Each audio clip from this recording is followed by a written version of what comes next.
This is CBC Here and Now.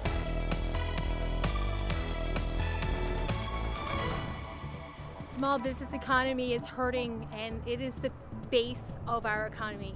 I don't know what's going to happen. I am very worried.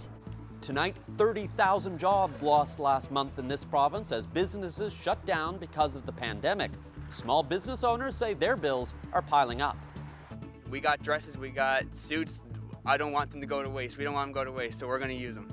Celebrating grad in Gander when you can't get together to celebrate how one town is supporting its high school graduates. Good evening and welcome to Here and Now. I'm Peter Cowan. Newfoundland and Labrador's already fragile economy suffered another punch last month. Statistics Canada is reporting nearly 30,000 jobs lost in April. Each one of those losses with its own story to tell. Here and Now's Meg Roberts reports. It's been about 7 weeks since Tricia Stuckless closed her shop doors. Like many others across the province, the pet salon owner is relying on government support, and so are the handful of employees that she has had to lay off. Although she says the financial assistance has been helpful, she's concerned for the future. So what's happening is, yes, I'm getting government assistance, but eventually what's going to happen is the assistance is not going to be there, and then I'm still treading water, and I'm trying to repay loans, and I'm not really making any more money because you got to realize that I can only do so much in a run of a day, in a run of a week, in a run of a month. And Stuckless is just one out of 29,000 people who have lost their jobs last month. In April, the province's unemployment rate surged by more than 4 percentage points, going from 11.7% in March to 16% in April. The unemployment rate for males aged 25 and over jumped to 19.3%, and for women, the unemployment rate is at 9.6%. There's also been a dramatic drop in the labor force participation rate. More than 6,000 people have either given up hope of finding a job, left the province, or retired. Although unemployment numbers were predicted to soar across the country, Stuckless says it isn't any less shocking. I think Canada's in trouble. I think Newfoundlanders are in trouble. I think the economy, small business economy is hurting, and it is the base of our economy. I don't know what's going to happen. I am very worried. That being said, when Stuckless gets the go-ahead to reopen, she says she will be right ready to go. Meg Roberts, CBC News, Mount Pearl. Premier Dwight Ball said today both the federal and provincial governments will be there to help people who are out of work. We know that there are measures that we put in place, that some which will be cost shared and some will be federally funded and some will have to be provincially funded. So the support will be there for individuals. We recognize that these are very challenging times for families within our province. Across the country, nearly 2 million jobs were lost last month. Statistics Canada says that's on top of more than 1 million jobs lost in March. At 13%, it's the highest unemployment rate in nearly 4 decades. The economic impact of COVID-19 extended beyond the service sector to include construction and manufacturing. While some of the businesses who've laid off workers are still facing big expenses themselves, many stores and businesses have been forced to close because of the COVID-19 restrictions. It's been tough. We closed our doors on March the 18th, and realistically, we probably could have done so a week or two earlier because there just weren't any people in the mall. We laid off all of our staff, which included one employee, a full-time manager who's been with us for the full 25 years, and our general manager, and as well as all of the 6 part-timers that we have working with us. And since then, we haven't been open, no revenue coming in, but there's still a few bills coming in every day. Paul Toomey owns a sports store in the Avalon Mall in St. John's. He and other tenants recently received a letter from the mall's owner telling them they have to pay their rent. Crombie REIT has offered to defer their rent by 2 months, but Toomey says what they really need is rent relief. The federal government has put a rent subsidy program in place to help business owners, but tenants can't apply for it, only the landlord can. Crombie REIT says it needs more details on the program before it signs on. The federal NDP says the program is flawed and is urging the government to allow tenants to apply for assistance, not the landlord. obviously zero revenue coming in, it doesn't leave very much to pay any bills, particularly rent, because that's the big one. I mean, I speak to my landlord on a regular basis, and at this point in time, they just don't know what they're going to do, and but still, they expect to see the rent payments, and that's very troubling. It's worrisome. Maybe this program should go the way of other programs, and it should be put in the hands of the tenants, the retailers, who could then be required to make sure that they pay the rent with the money that they get. And that way everybody wins. The landlord wins and the tenant wins. Prime Minister Justin Trudeau is renewing a program to provide help for employees still on the payroll of businesses temporarily shut down by the pandemic. We will be extending the Canada Emergency Wage Subsidy beyond June. Employers don't keep a penny of that. They pass it through to their workers. The wage subsidy covers 75% of employees' wages and was set to expire on June 6th. The extension allows businesses to keep their staff on the books even if they don't come back to work and into full force right away. It also allows them to hire new workers. In other news tonight, a man is in custody after an incident this morning that had the residents of Lawn confined to their homes for safety concerns. Just before noon, RCMP responded to an incident in the area of Harbour Drive in the town on the Burin Peninsula. Police issued an urgent advisory encouraging residents to stay inside their homes, but didn't provide further details. Only 15 minutes later, the RCMP announced the situation was under control and residents could resume normal activities. One man has been taken into custody. Well, a 22-year-old Grand Falls, Windsor man is in custody following what police say is an incident of arson. Police say the fire at this home was this morning, and it was intentionally set while the occupants of the home, 2 adults and 2 children, were still inside. Fortunately, they escaped safely. The investigation is continuing and criminal charges are pending. As of 4 o'clock this afternoon, RCMP officers were still on the scene. Philip Pinn has been released from prison again, but he's not allowed back in the province. The 32-year-old was serving time in New Brunswick for manslaughter. A parole board decision says Pinn has been denied stay at certain community-based facilities and will go to a community correctional center instead outside of Newfoundland. Local police are opposed to Pinn coming back to St. John's. They fear there will be retaliation that would put others at risk. Pinn will have an electronic ankle monitoring bracelet during his release. Another day with no new cases of COVID-19, which is good news as the province moves towards easing some restrictions on Monday. Official word will come on Sunday, but today officials said it looks pretty good. It will just be a slight loosening, with some low-risk businesses like garden centers allowed to do curbside pickup. Golf courses and other low-risk sports will be allowed to start up, and hospitals will resume some procedures. Today, officials say they're going to revisit pet grooming to see if it can resume after some complaints from operators. The easy bit really was to do the lockdown, was to introduce the state of emergency and put in place these orders. What will happen now as we try and lift them in an evidence-based and science-informed way is that we're beginning to regulate almost every aspect of daily life in a way that no one has done before, and some people, quite rightly, are concerned over. I think people are seeking certainty, where all we can provide is some degree of public health clarity. It's been a month and a half since you've been able to check out a book. Libraries say they're working on a plan for curbside pickup, but they say they'll need sign-off from the province before it can happen. So what's the roadblock? I asked the Premier today, and he didn't really answer that question. The risk assessment would have to be done.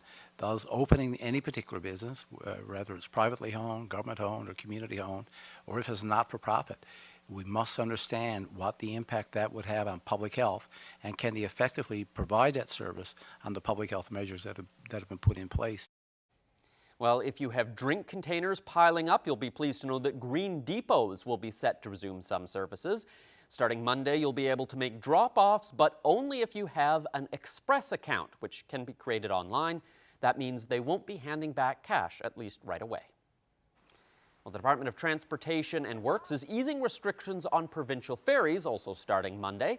Until now, only essential travelers could use the ferry. Now it's open to non-essential travelers. Passengers will still have to remain in their vehicles during the crossings, and walk-on passengers will have to maintain physical distance from others. Passengers are also encouraged to wear a non-medical face mask. Well, and speaking of ferries, Marine Atlantic won't be operating its Argentia ferry route this summer because of COVID-19 restrictions. The route from North Sydney to Argentia normally begins in late June and runs until September, but with tourism travel to this province on hold, Marine Atlantic isn't expected to see much traffic on that route. Customers with reservations will get a full refund. Well, for grade 12 students across the province, this was supposed to be a few special weeks, grad season. The ceremonies were another casualty of COVID-19, but in the town of Gander, the community is rallying to make a different sort of special day. Here and now's Garrett Berry reports. Across this town, a small celebration. You know, I think everybody's disappointed we can't really go in and do it live and walk across the stage right now anyways. Instead, balloons and signs fill in the gap. I think, you know, with the way the community and the parents, everyone's really come together for us, I think that's been amazing. It's a grad day like no other. It's very different and difficult when I've had a child who's already graduated and now we can't do the same things for Jessie as we did for our other child. It's very different. To lift everyone's spirits, they're helping out. Kathy decided to give all the graduates a flower, a free flower, and then Tim's decided to donate some gift cards as well, and we have an anonymous for the chocolates.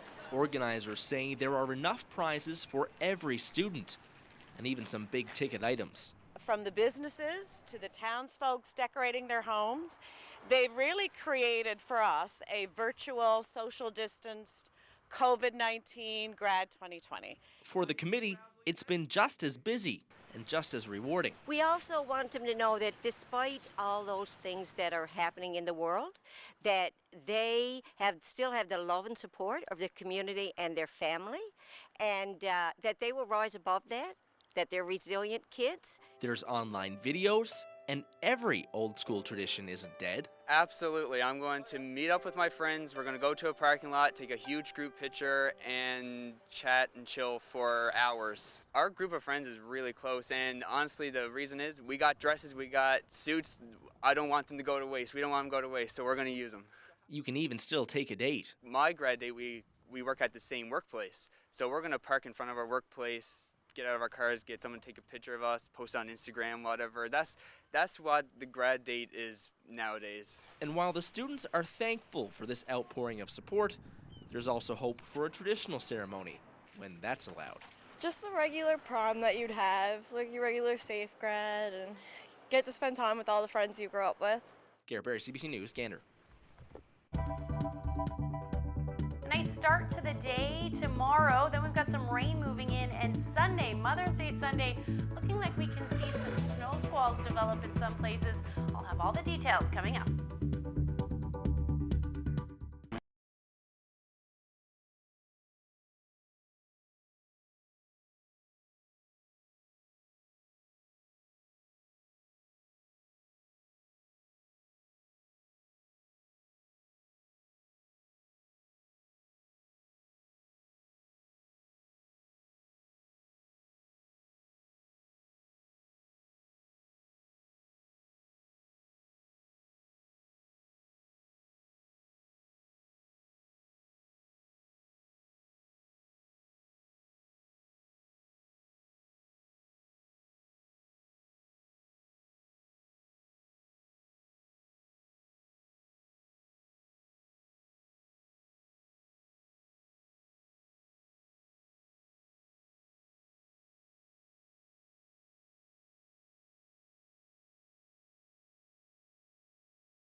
Brought to you by the Healthcare Foundation Home Lottery.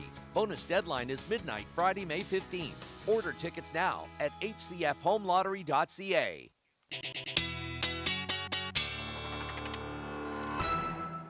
Time now to take a look at the weather. Ashley, not a bad start to the weekend out there. I mean, like, I'd prefer double-digit temperatures, but I'll take 9 degrees. Yeah, we were pretty close to that today. Earlier today, though, in St. John's, that was the hot spot. Let's take a look at those numbers. It dropped right into the afternoon as we saw a few some drizzle move in. But temperatures across the board in the single digits, and then even up above 0 for Lab City. Your afternoon high so far today is sitting around 3 degrees. So that area of low pressure has moved off. We are still seeing some scattered flurry activity and then some snow for portions of Labrador today as well. And I did get the question a little bit earlier today asking how it snows at 5 degrees. And the answer to that question is the upper atmosphere. So we had that warmer air for the east. That's moved offshore now. And we do have that colder air in place. And that's really going to play a role in what happens this weekend as well. So there's that cold pool of air I was talking about. Tomorrow afternoon, we'll actually see some warmer air in the upper atmosphere move in, which means rain. And then we're back to that cold pool, pretty cold in fact, sitting over most of the province as we head into Sunday. So that's certainly going to play a role. It's actually looking like we're going to see some snow squalls develop for Mother's Day. So as far as tonight goes, though, we're actually going to see some clearing skies. Already seeing some peaks of sun today, this afternoon already, and that will continue as we head through the night tonight. After midnight, we might see a few shower potential for the island, for the Avalon, and then some flurries possible for the northern peninsula. But these winds are going to stay pretty brisk, so anywhere from 40 to as much as 60 kilometers per hour. Coastal Labrador, you're going to see the potential for either showers or flurries or light snow overnight tonight. Tomorrow, temperatures will be mild. Again, that warmer air will move in anywhere from 8 to as much as 10 degrees. But again, those winds really going to ramp up in towards the morning hours as our next system moves in, and then bringing that rain with it. So the first half of the day looks beautiful, sunshine to start, and then the clouds and showers will move in, heavy at times along the south coast. And again, there's those strong winds. They'll pick up towards the evening and overnight along the northeast. Those gusts upwards of 100 to as much as 115 kilometer per hour possible. And then eventually up through Labrador, you'll see that move in late day towards the early morning hours. So at this point, we're looking at about 20 to as much as 30 millimeters of rain is the most, or 20 to 40 rather. And then as we head into Sunday, I mentioned that potential for some snow squalls. And that's certainly going to be, it's going to be messy. Probably a wet snow in those higher elevations is where you'll probably pick up the majority of the accumulation, but that risk's still there nonetheless. And you'll note that those temperatures will be significantly cooler. So down along the south coast, again, 1 to 3 degrees, otherwise in those mid-single digits through the day, and then either rain or snow up through Labrador. So just wanted to share this great shot from Paul Lamb from a stroll out in St. Lawrence. Thank you so much for sending that in. And if you have any weather photos to share with us, send them to nlphotos@cbc.ca. Still a fair amount of snow there.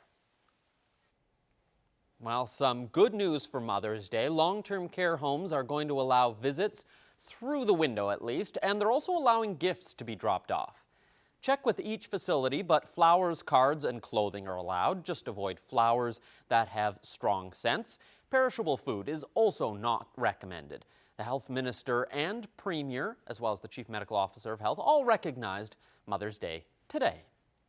So as we move into a holiday weekend, the bubbles have increased, but there is a temptation around Mother's Day to stretch your bubble a little bit. But be careful it doesn't pop, because that will come back to haunt us all. In terms of my own family, I have 3 mothers in the family who were once daughters, and they're scattered across the country with their families, and I wish them a happy weekend, and we'll use this kind of technology to join in. I'm going to take this moment to express thanks to my own mother. But she's been a great mother, a great mentor for me. But she's also a fantastic grandmother and a fantastic great-grandmother. So I hope you have a wonderful Mother's Day, and I look forward to speaking with you over the weekend. But I also want to recognize that there's another incredible woman who's been sitting to my left, and that's Dr. Fitzgerald. She's been providing the leadership during this public health state of emergency throughout this pandemic. She is one of the strongest individuals that I've come to know, and over the past few months, her life has been consumed with COVID-19.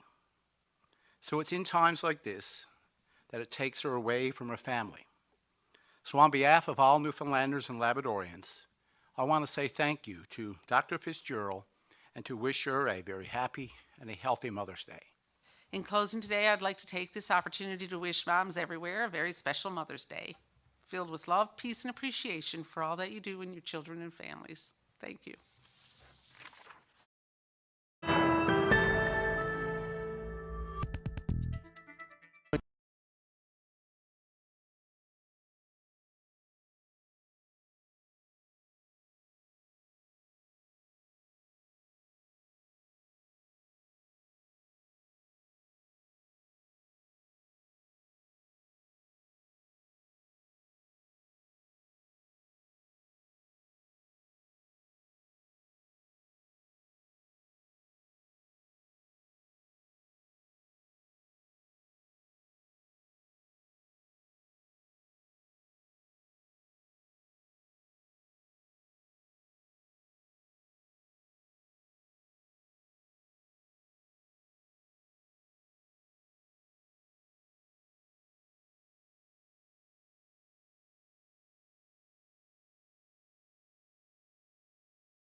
Let's take a look at who's celebrating this week, starting first with the Anniversaries. Happy 50th anniversary to Nelson and Doreen Brown.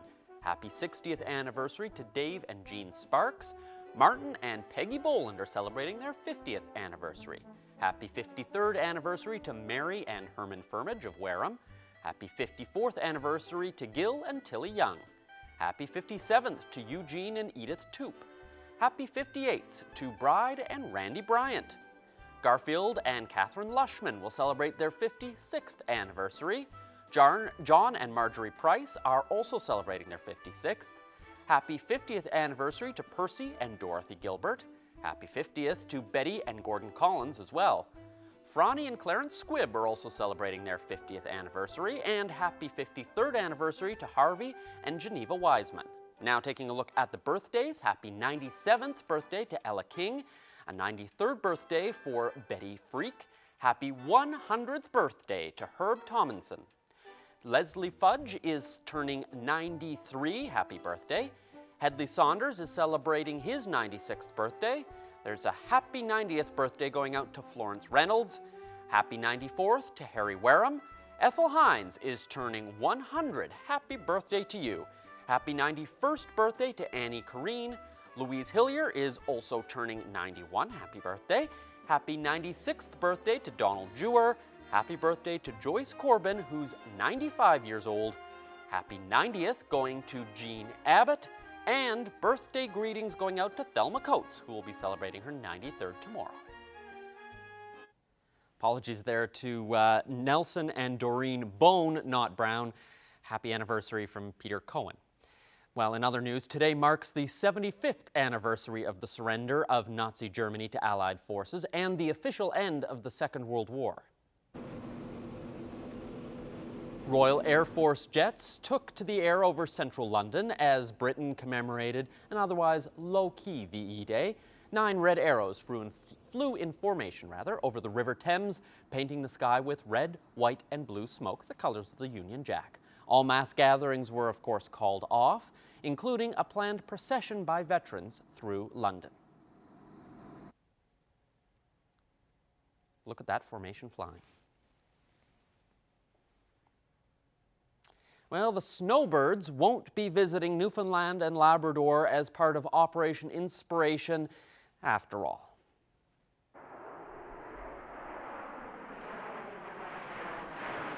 Well, the Canadian Forces aerobatic team was supposed to do a flyover Monday, like this one that they did in New Brunswick. They waited at the military base in Greenwood, Nova Scotia for 2 days, hoping for a break in bad weather to make it to the island, but finally, they decided to call it off in order to move on to other places since the forecast didn't look like it would be cooperating. It's a challenge trying to get 11 jets to Newfoundland because they've got limited fuel range, all the weather conditions, but don't worry, they're going to try and reach us again later on this summer. Thanks so much for watching. Have a great weekend. The CBC News from Nova Scotia is up next.